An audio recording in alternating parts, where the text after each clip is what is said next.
All right, this is the Legends deck. This was produced by a guy named Lauren Sullivan, and the artist for the deck was Mark Stutzman, the guy who did the Split Spades deck, and all of David Blaine's posters, and then also apparently David Blaine himself and Bill Kalush were also involved in the making of this deck. So it comes in 3 colors: red, kind of a teal color, and then blue. And it's a really cool deck. I was very excited to check it out because unlike the vast majority of the decks you see these days, this was not printed by the U.S. Playing Card Company.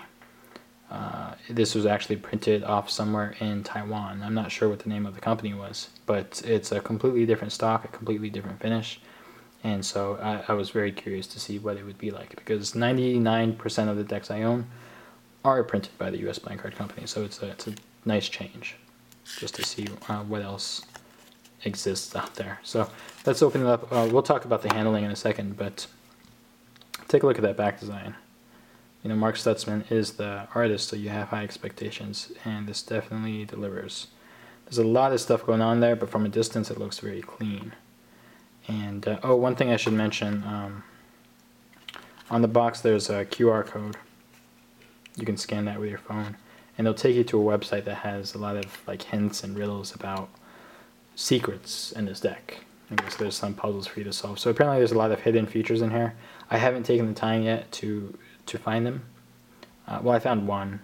That one was easy, but and I'll show you that in a second. But there's a lot more of them. So if you did take the time to do that, go ahead and leave them in the comment section below if you want to share. That would be kind of cool. But take a look at that back design. Isn't that great? It's got dragons and tigers and all sorts of cool stuff. Oh, and then also thin borders, which I really love. And the borders are really evenly cut. Apparently that is something that they really paid a lot of attention to. And it looks great.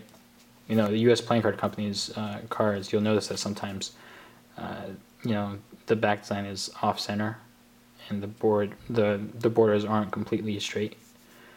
But this deck got it spot on, it looks like.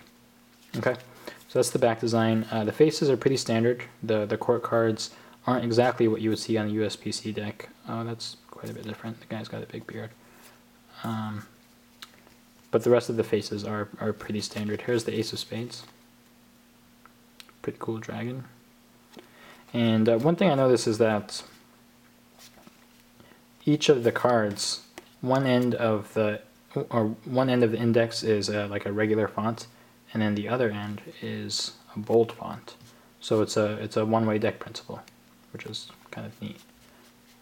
I would never use it, but you could, I guess.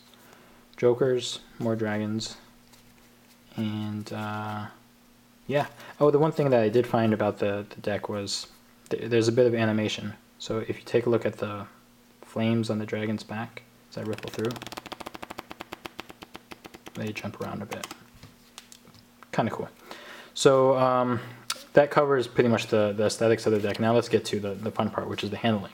Normally I don't like to talk too much about the handling, because the handling of USPC decks, they're all more or less the same. There's tiny differences here and there, tiny differences in stock, tiny differences in field, but barely noticeable. But this deck is a very noticeable shift in handling.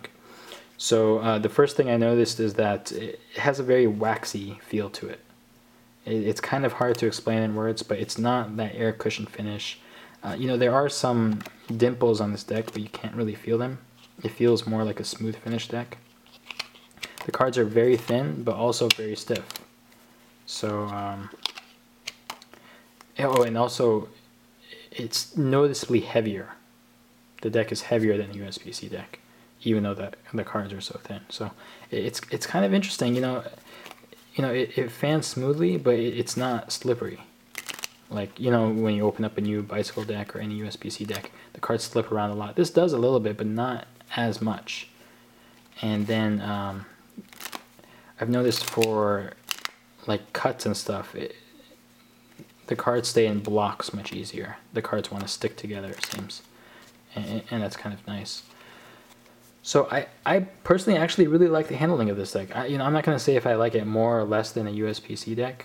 It's just different. Both are good, and I guess both have their qualities.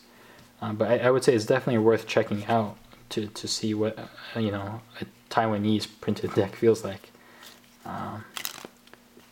And it takes a little bit of getting used to, but after a while, I really started to like it actually. So that pretty much covers this review for the deck. I am giving away a free deck. I probably should have mentioned that at the beginning of the video.